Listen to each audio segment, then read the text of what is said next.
दी गई थी जलाधिवास के लिए, उसमें बहुत भक्तों को ऐसा प्रश्न है कि कल जो जलाधिवास होगा और जो पूजन यजन होगा उसमें कौन बैठ सकता है, कौन संकल्प ले सकता है।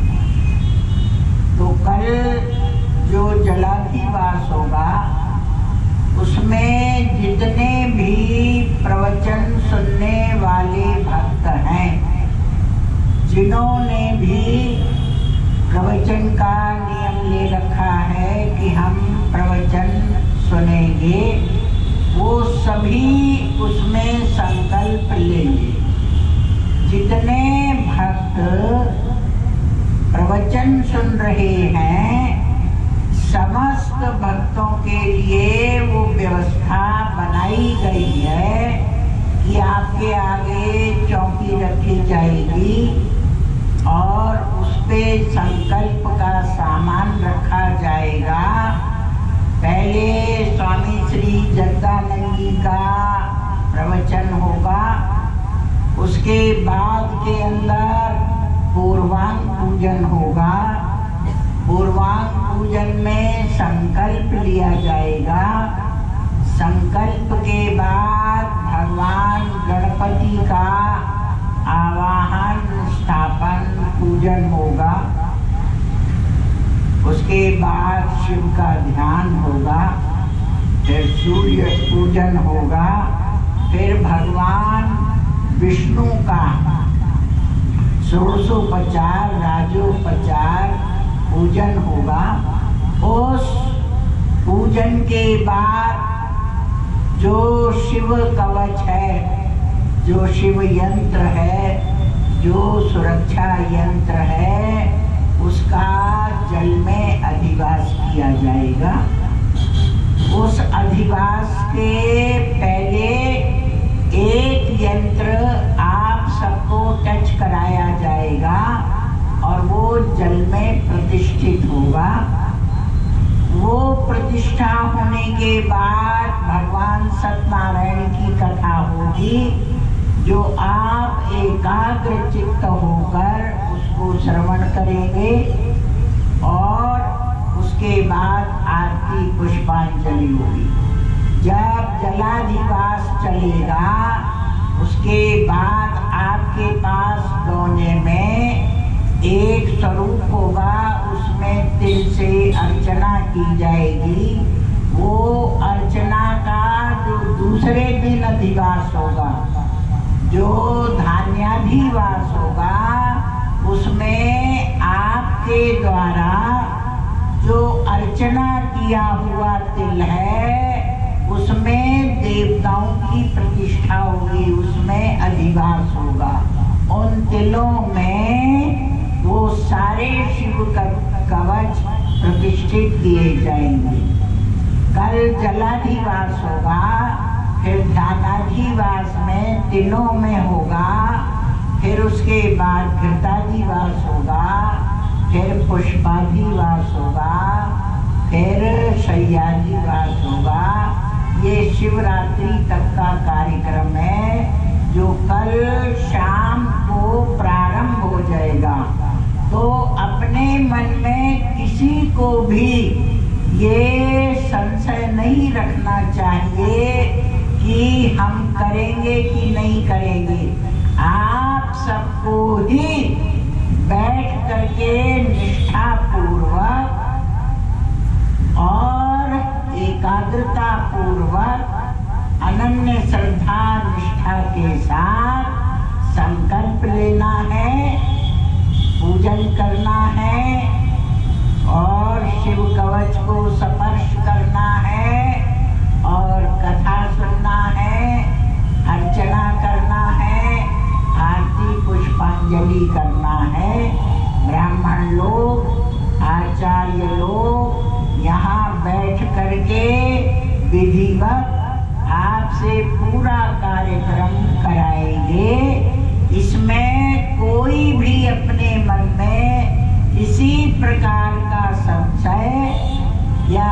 किसी प्रकार का संदेह ना रखें। आप सब जितने भी बैठे हैं सबों को ही संकल्प लेना है, पूजन यजन करना है और सत्यनारायण भगवान की कथा सुनना है। ये जो कवच है, जो छोटे बच्चे हैं, विद्यार्थी हैं, पढ़ाई वाले हैं, या जो बहुत समस्याओं से घिरे हुए हैं, उनके लिए ये कवच अमृत के समान है। खासकर विद्यार्थियों के लिए जो पढ़ने में मन नहीं लगता, या जो विस्मरण हो जाता है, या परीक्षा के टाइम पे घबराहट शुरू हो जाती है, या अति बेचैनी हो जाती है, तो शास्त्रों में ऐसा वर्णन है कि ये कवच जो पूजन के बाद आपको अपने अंग में धारण करना है, रुद्राक्ष की माला में पहन सकते हैं, सोने की चेन में पहन सकते हैं, यज्ञोपवीत में पहन सकते हैं, पीले धागे में पहन सकते हैं, किसी में भी पहन सकते हैं, इसके ऊपर कोई प्रतिबंध नहीं है। पूजन के बाद इसको धारण करना है। ये जब धारण किया जाएगा तो धारण के बाद जब आप स्नान करेंगे, वो स्नान जो इसके ऊपर से होके आपके शरीर पे जो जल पड़ेगा, इसकी ऊर्जा, इसका तेज, इसकी शक्ति आप में प्रविष्ट होगी। जो विद्यार्थी लोग हैं और परीक्षा का समय आए, उस समय इस यंत्र को 2 तुलसी के पत्तों पे रख के, फिर वो दोनों पत्र दोनों दांतों के बीच में दबा के और परीक्षा में बैठ के अपना पेपर दें। और जब वो पेपर पूरा हो जाए तो तुलसी के पत्तों को अच्छी तरह दांत से चबा चबा के उतार लें, तो निश्चित रूप से उसका परिणाम सर्वोत्तम आएगा, श्रेष्ठ आएगा और निश्चित रूप से सफलता की ओर ले जाएगा। किसी इंटरव्यू में जाना है या बोलने वाला एग्जाम है, तो एक पीपल के पत्ते पे इसको रखें और इसका पीपल के पत्ते पे पूजन करें, फिर उस पत्ते को ऊपर की जेब में रखें और मौखिक परीक्षा दें, तत्काल उसके अंदर आगे निकल जाएंगे। कोई बहुत बड़ी समस्या है या वाद विवाद है, ऐसे में कहीं जाना है, तो अपने कवच को बढ़ती लटकती हुई डालों को ऐसे टच कराएं और फिर उन डालों में 1, 2, 3 गांठ मार के जाएं। निश्चित रूप से विजय प्राप्त होगी, समस्या का समाधान होगा और वो कार्य सिद्ध होगा। ऐसे ही कोई भी यदि रोग है या कोई असाध्य वस्तु है, उससे निपटना है, तो हल्दी में इसका रख के पूजन करें। फिर उस हल्दी की 3 पुड़िया बनाएं पीले कागज की। एक पुड़िया बना के दुर्गा जी के चरणों में रखें, एक पुड़िया जल में प्रवाहित कर दें और एक अपनी जेब में रखे जाएं। आपके अनुकूल ही निर्णय आएगा, आपके पास ही जो सफलता मिलेगी, आपके फेवर में ही सारे डिसीजन आएंगे। इतना इसका तेज और प्रताप रहेगा। जो एक तो ये शुद्ध है, शुद्ध चांदी में है, और जो इसका यजन पूजन भजन है वो अवर्णीय है। इसके अंदर जो तेज आएगा और फिर जो आप धारण करेंगे, उसमें भी जो बच्चे लोग हैं उनके लिए संजीवनी के समान है, अमृत के समान है।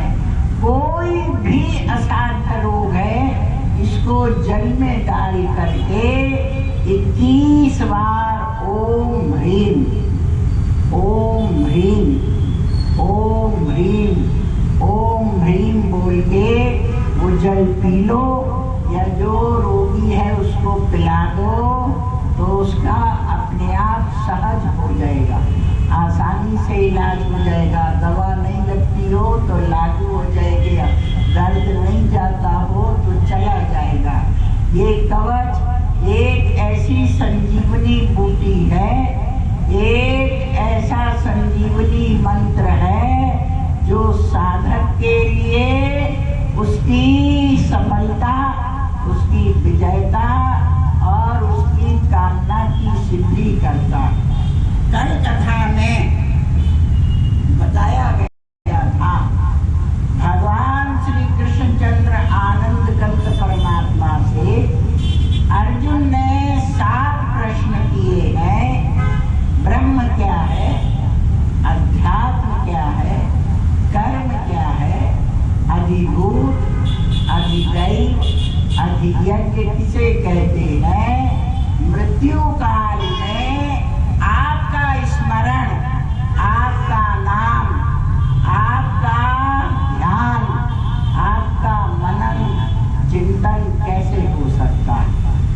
भगवान उत्तर देते हैं, पहले प्रश्न का अक्षरम ब्रह्म परम, जिसकी व्याख्या चल रही है कि ये जो तुमने पूछा है ब्रह्म किसको कहते हैं, ये बहुत ऊंचा परम तत्व है और अक्षर है, कभी भी ये क्षीण नहीं हो सकता, गल नहीं सकता, मिट नहीं सकता, समाप्त नहीं हो सकता, सर्वव्यापक है, बाहर भी है, अंदर भी है, भीतर भी विराजमान है।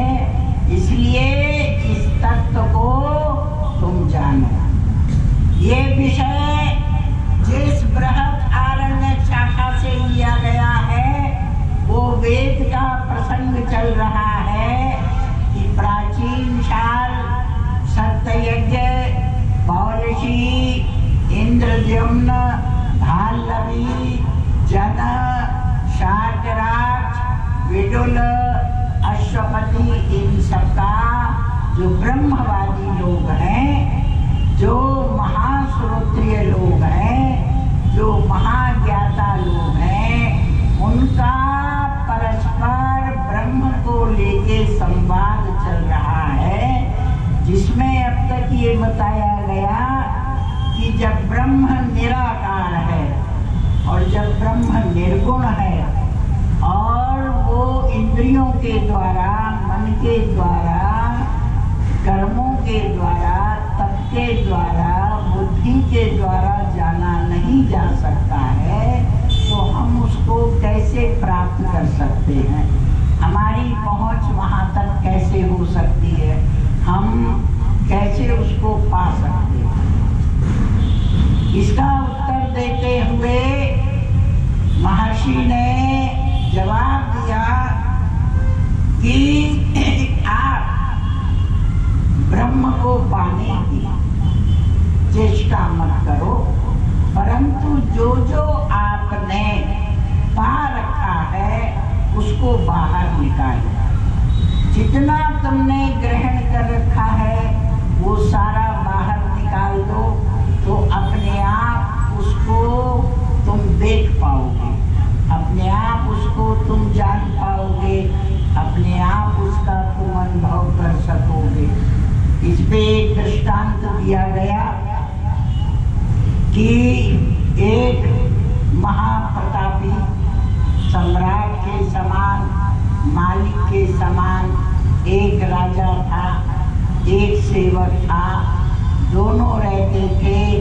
धीरे धीरे उसने मेहमानों को एकत्रित किया और सबको ऐसा अंदर बुलाया कि उसके स्वयं के मालिक का स्थान ही खत्म हो गया। और जब उनके द्वारा वो त्रसित हुआ, कष्ट मिलने लगा, दुख मिलने लगा, बेचैन होने लगा, तो उन्होंने अनेक मार्गों के द्वारा, साधना के द्वारा सब मेहमानों को निकाला, पूरे महल की सफाई किया, और वो देखता है कि जहाँ पे नहीं होना चाहिए वहाँ उसका मालिक बैठा है। ये देख करके उसको बहुत पश्चाताप होता है, प्रायश्चित करता है, दुखी होता है, और उसको एहसास होता है कि मैंने बहुत बड़ा अपराध किया।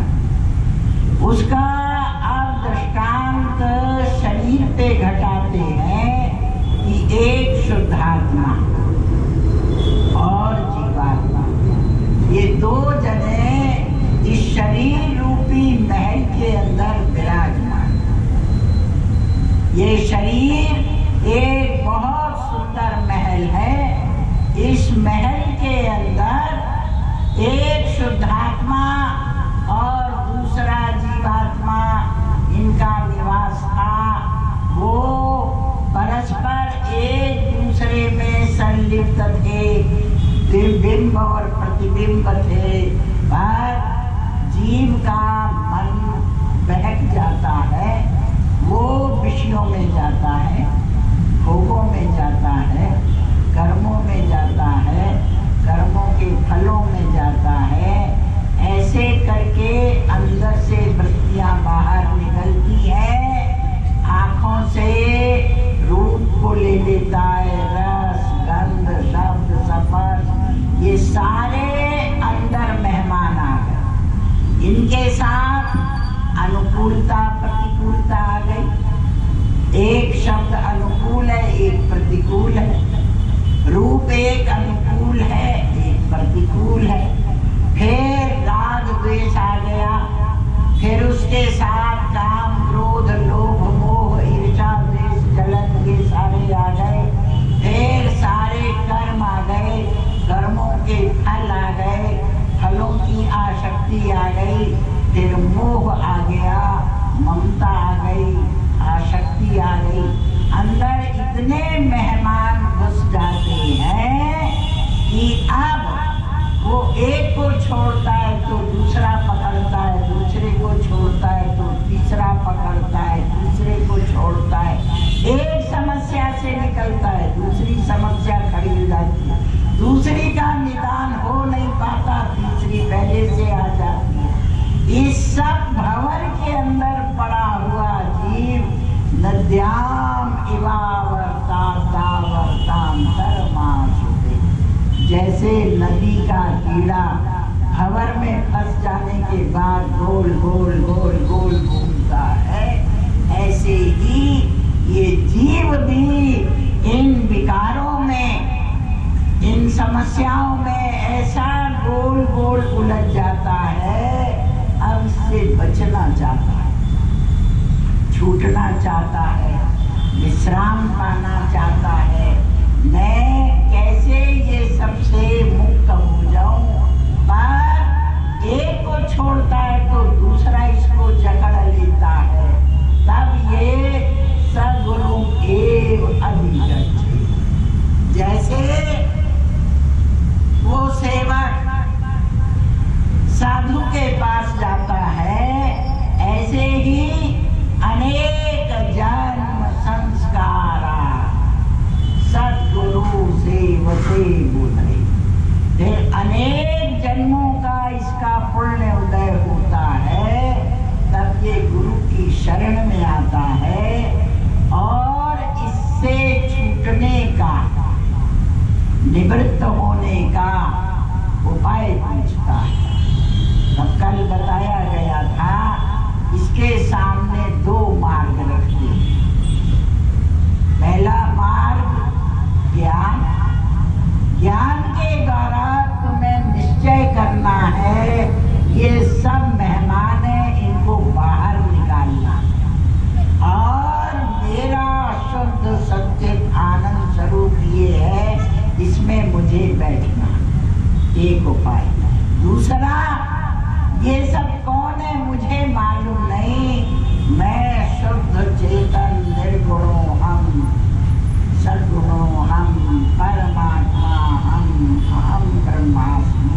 में ये दो तत्व के ऊपर लेके चलते हैं। तब वो कहता है जो मुझे उसका अनुभव साक्षात्कार जो होना चाहिए वो प्रतिबंध कैसे हटे, उससे मैं किस प्रकार बाहर आऊं और अपने निज के दर्शन करूं, आत्मा के दर्शन करूं। तब यहाँ दृष्टांत देते हैं वो वस्तु है अंदर, परंतु अंदर होते हुए भी तुमने बाहर का इतना कचरा, इतना आडंबर, इतने भोग विषय चिंतन अंदर कर लिए हैं कि आच्छादन हो गया। बताते हैं एक बहुत कुशल और बहुत बुद्धिमान, बहुत ज्ञानवान एक पिता था। कई पुत्र थे। वो पिता बहुत दूरदर्शी था और बहुत बुद्धिमान ज्ञानवान था। उसका ऐसा विचार हुआ ये बालक मेरे नादान है, मैं ऐसी इनके लिए एक संपत्ति रख के जाऊं कि जब ये लोग कष्ट में हो तो वो उस संपत्ति से अपना उद्धार कर, वो सारा धन एकत्रित करके एक बहुत सुंदर मणि खरीदा।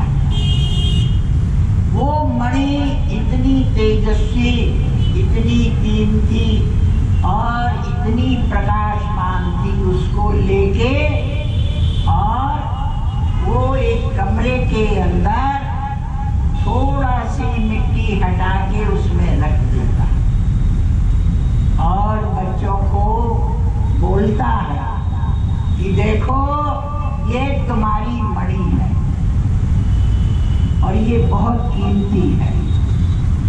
दुख में, संकट में जब कोई तुम्हारी मदद नहीं करे तो ये मणि करे। इसलिए ये मैं इस कमरे में यहाँ रख रहा हूँ और तुम जब भी संकट में हो तो इसको जरूर निकाल करके उपयोग में लेना। पर पिता के राज में बच्चे मौज ही मौज कर रहे थे। उन्होंने बोला पिता की तो आदत ही है बेकार चिंता करने की, ऐसा भी कोई टाइम आएगा, चलो बोलते हैं तो सुन लेते हैं। बोले हाँ हाँ ठीक है ठीक है। वो पिता तीर्थ यात्रा पे वर्षों के लिए निकल गया। वो कमरे में मणि पड़ी है। धीरे धीरे बच्चे बड़े हुए, बच्चों के बच्चे हुए, पत्नियां आ गई। अब जब भी नई पत्नी आती तो जितना घर का कबाड़ था भाई ये इकट्ठा करो, ये सब पुराना नया फर्नीचर आएगा, नया रंग रोगन होगा, नया कमरा बनेगा, नया सब कुछ होगा।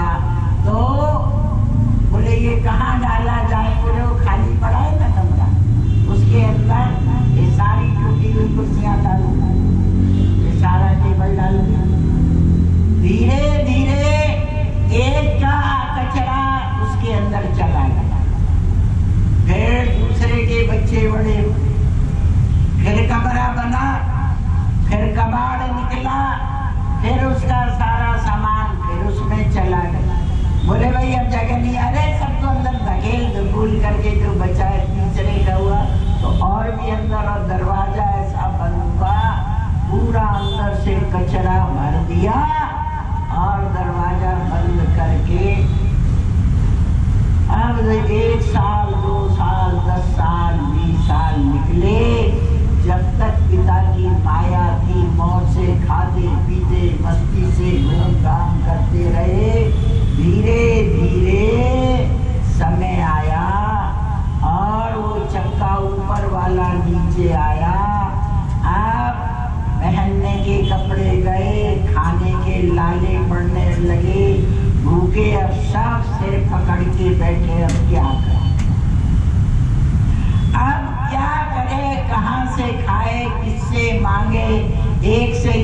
दूसरे से लिया, तीसरे से लिया, चारों ओर मांगने वाले इकट्ठे हो गए। भाई तूने पैसा लिया तो लिया नहीं है, तू कब देगा कब देगा।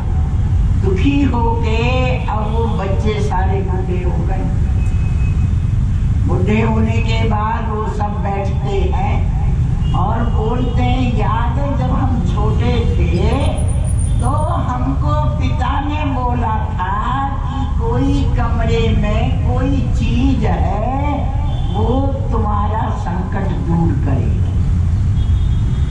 तो बोले बोला पर बहुत छोटा था तब मैं ध्यान नहीं, कौन सा कमरा था। बोले भाई अपने अपने कमरे ढूंढो। बोले ढूंढते हैं, कमरों में ढूंढा मिला नहीं। तो विचार करते करते बोले अपने को सबसे पहले पिता को ढूंढना चाहिए। उसने बताया था वो कहाँ गया।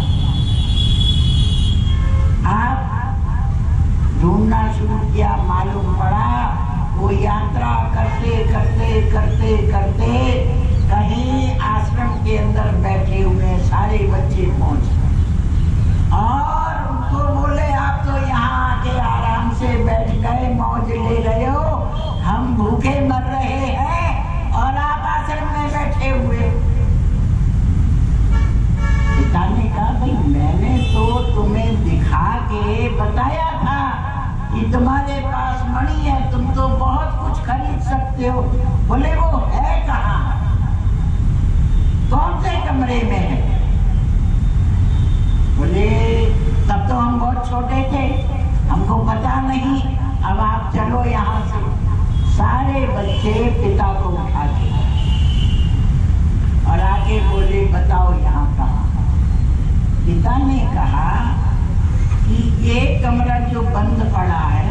बोले क्या बात कर, इसमें सारा कबाड़ बना है, कचरा लगा, इसमें कहाँ से आ जाए। भाई है तो इसी में। बोले इसमें नहीं है, हमने अच्छी तरह इसके अंदर पलंग रखे हैं, टूटी हुई खाटें रखी है, इसके अंदर तखत पड़े हैं, लकड़ा पड़ा है। बोले अच्छा तो इसको खोलो। बोले अब ये खुलेगा कैसे। बोले खुलेगा नहीं तो तोड़ना पड़ेगा, तोड़ो इसको। तो बोले तोड़ो और उसको तोड़ा गया। तोड़ के दरवाजे पहले टूट के निकले। उसके बाद बोले कहाँ है देखो, ये इसमें से तखत निकल के आ गया, ये कुर्सी निकल के आ रही है, ये टेबल निकल के आ गया, ये लकड़ा निकल के आ गया, ये सारा कचरा निकल के। तू निकालता और निकाल और निकाल और निकाल। जब सारा कुछ निकल गया बोले लगा दे और इसमें से मिट्टी निकाल। सारा कुछ निकलने के बाद फिर बोलता है थोड़ी सी मिट्टी भी उठा दे, जो रहा था इसको भी, आवरण को भी हटा इसमें से। जैसे हटाते हैं ऐसे चमचमाती हुई मणि सामने आ जाती है। सबका दुख दर्द समाप्त हो जाता है, वापस वैसे ही जाओ जला लिया जाती है। तो गुरु कहता है ठीक इसी प्रकार आत्मरूपी मणि, आत्मरूपी चेतन तुम्हारे हृदय में विराजमान। पर जब तुम विषय में गए, वो विषय चिंतन करके सारा कबाड़ अंदर भरा। फिर कर्मों में फंसे तो कर्मों से संबंधित सारा चिंतन गया। फिर कोई अच्छा लगा, उसके मोह को लेकर के अपने अंदर भर लिया।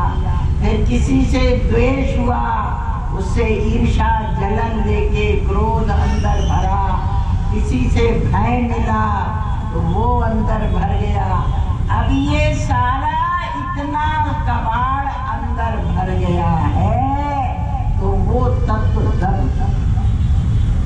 अब जब तुम ध्यान करते हो तो वो समस्या क्या तो सामने आती है, या विषय सामने आता है, या कर्म सामने आता है, कर्म का फल आता है। किसी ने कोई बात कही वो याद आ जाती है, कुछ देखा वो याद आ जाता है। ऐसे जो अंदर विषय भोग कर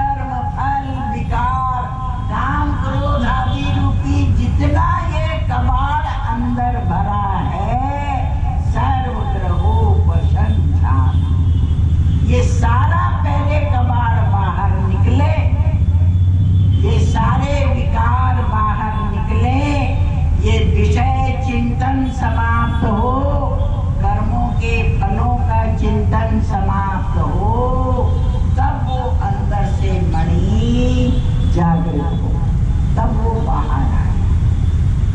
ये सुनते ही एकदम भाल्लवी ने महर्षि के चरण पकड़ लिए और बोले, प्रभु मैं सिर्फ ये जानना चाहता हूँ कि ये जो मणि है, सारा कुछ निकलने के बाद आप बोलते हो ये तत्व रह गया, बस बता दो वो क्या, वो ही मैं जानना चाहता हूँ, वो ही देखना चाहता हूँ, वो ही समझना चाहता हूँ।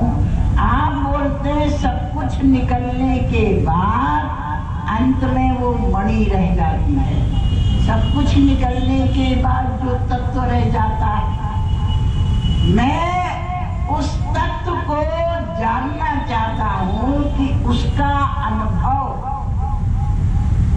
उसका एहसास, उसकी ओर वृत्ति कैसे जा सकती है, उसको मैं कैसे अपने अंदर महसूस कर सकता।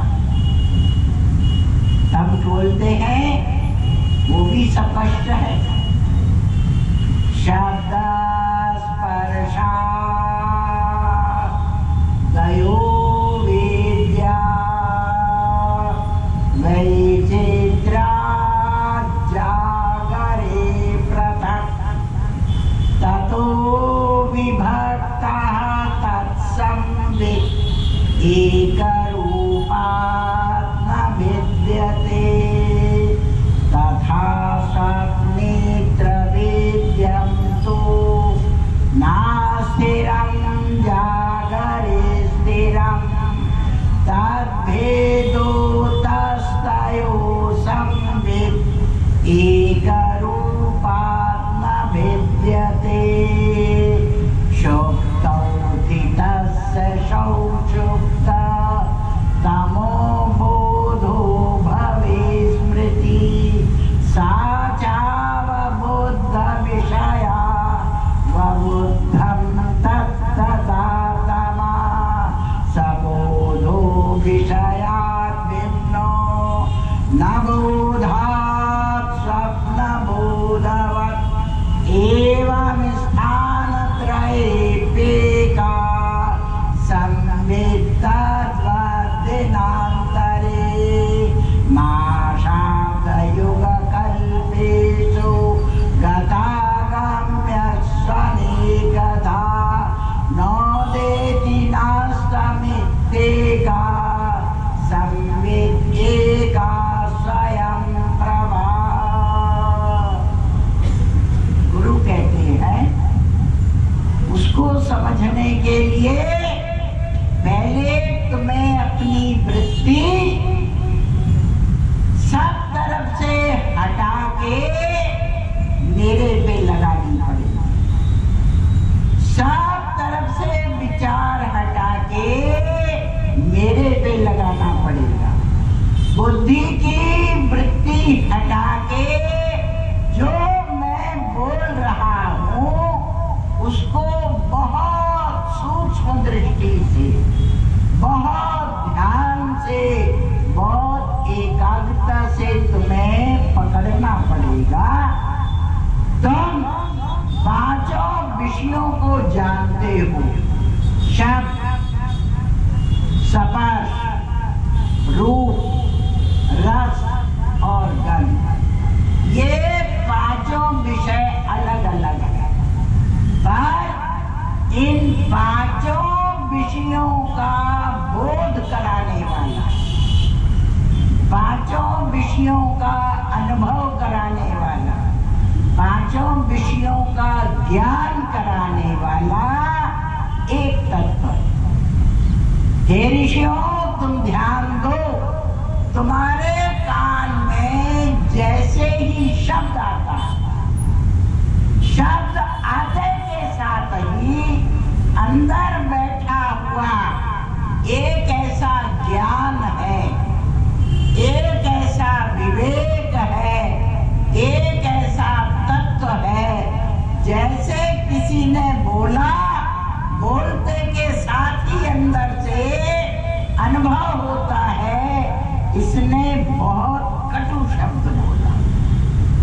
या इसने बहुत प्रिय शब्द बोला। अगर कटु शब्द आया है या प्रिय शब्द आया, दोनों शब्द कान में पड़ते ही ये कौन बताता है कि ये कटु शब्द है या कोमल शब्द? आप विचार करो, किसी ने बोला, इसने कैसा बोला, ये आपके मन को कौन बताता है? कौन एहसास कराता है? कौन आपको निर्देश करता है इसने बहुत अच्छा बोला या इसने बहुत खराब बोला?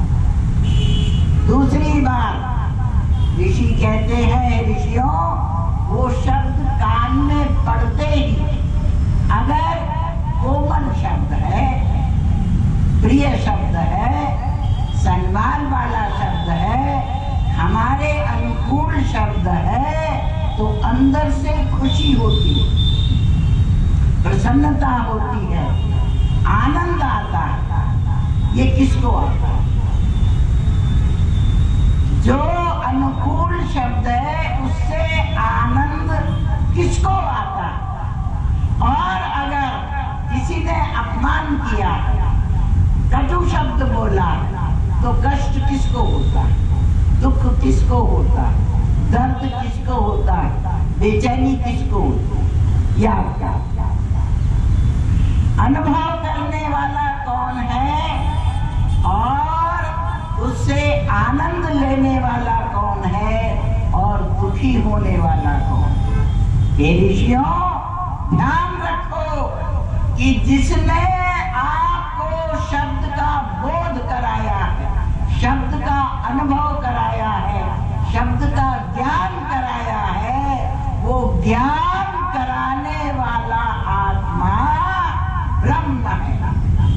और ये प्रिय बोला, उससे आनंदित होना, उससे प्रसन्न होना, उससे बाग बाग हो जाना, ये काम जीवात्मा का है, ये मन का काम। अगर कटु शब्द बोला है तो मन को दुख होता है, जीव को दुख होता है। जो बताने वाला है वो ज्ञान है और अनुभव करके प्रसन्न होने वाला और रोने वाला जीव है। रूप सामने आया, रूप के आते ही तत्काल आंखों ने रूप देखा, अंदर से वो ज्ञान बताता है, बहुत सुंदर, बड़ा अच्छा है, बड़ा प्रिय है, अनुकूल है, मित्र है और प्रियजन है। उसको देख करके उसका अनुभव कराता है आत्मा, अनुभव कराता है ब्रह्म, अनुभव कराता है ज्ञान। पर देखने के बाद आनंद किसको आता है? आनंद आता है जीव। और अगर शत्रु का रूप आ गया, कुरूप आ गया, जिसको हम पसंद नहीं करते वो सामने आ गया, तो उसको देखते ही दिल तिल मिला जाता है, व्याकुल हो जाता है, अशांत हो जाता है। वो कौन है? जीव। अपने अंदर ये दो तत्वों का अनुभव करो। एक ज्ञान कराने वाला है, एक ज्ञान करने के बाद सुख का अनुभव करने वाला और दुख का अनुभव करने वाला। शब्द अलग है, रूप अलग है, पर दोनों का ज्ञान कराने वाला, दोनों का अनुभव कराने वाला, दोनों को बताने वाला आत्मा एक ही है। आत्मा में अंतर नहीं है। जो शब्द का ज्ञान कराता है वही रूप का ज्ञान कराता है। एकदम पवन चला और जैसे टच हुआ, तत्काल स्पर्श लगते ही अंदर से आत्मा बोलता है बहुत ठंडा है या बहुत गर्म। गर्म और ठंडे का ज्ञान कौन कराएगा? आत्मा। पर ठंडे और गर्म से सुख और दुख किसको होगा? जीवात्मा गर्मी में तेल मिला जाता है, बहुत गर्मी है, बहुत गर्मी है, बहुत गर्मी है। अच्छा है, बड़ा अच्छा मौसम है, बड़ा आनंद देने वाला। ठंड है, बहुत ठंडी है, बहुत ठंडी है, बहुत ठंडी है। ये अनुभव करके सुख और दुख की अनुभूति कौन करता है? ये जीवात्मा करता है। ऐसे ही रस कुछ भी जवान पे रखा, बहुत मीठा है, बहुत मीठा है, ये बताने वाला कौन है? आत्मा। पर मीठे से, स्वाद से जो सुख की अनुभूति होती है, जो आनंद की अनुभूति होती है, वो किसको होती है? वो जीव को होती है। ऐसे ही कड़वा रखा, मुंह में जैसे कड़वा गया, अंदर का ज्ञान बोलता है बहुत कड़वा है। कड़वे का ज्ञान कराने वाला आत्मा है, पर कड़वे से दुख, ग्लानि, अच्छा नहीं लगता, ये कौन अनुभव करेगा? ये जीव अनुभव करेगा। अच्छे का भी ज्ञान आत्मा कराता है, बुरे का भी ज्ञान आत्मा कराता है, पर वो ज्ञान ना अच्छे के साथ है, ना बुरे के साथ, ना वो राग के साथ है, ना वो द्वेष के साथ।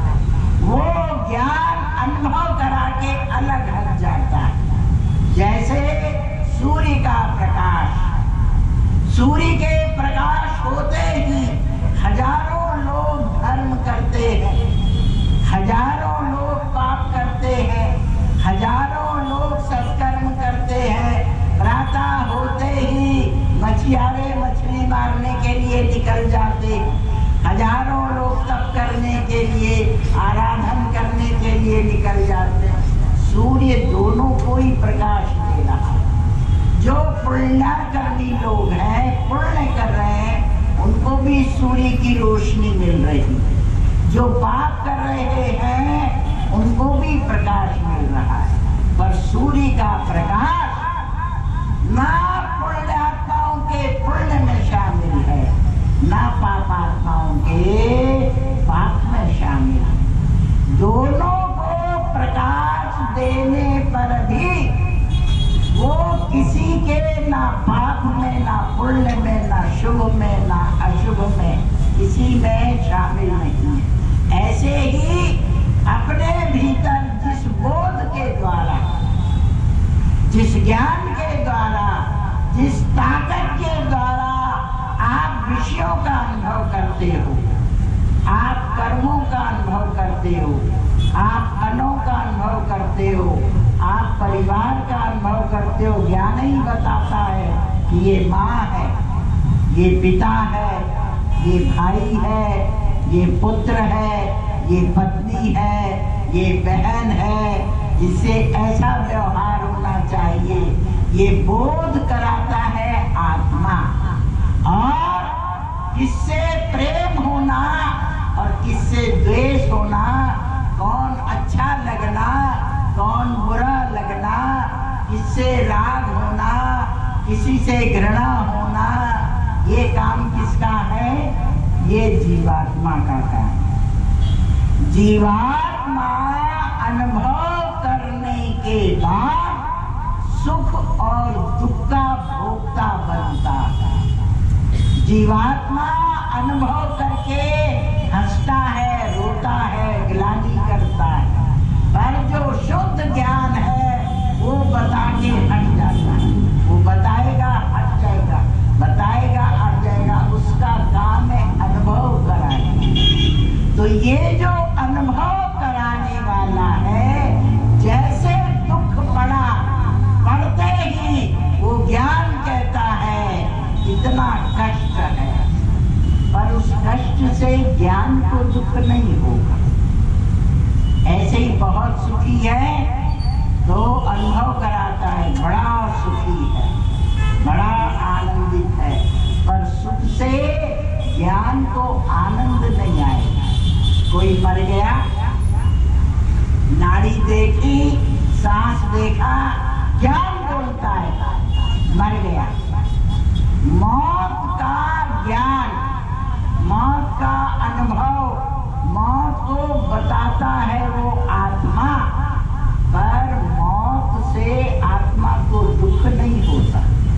वो बताएगा और साइड हो जाएगा, मर गया।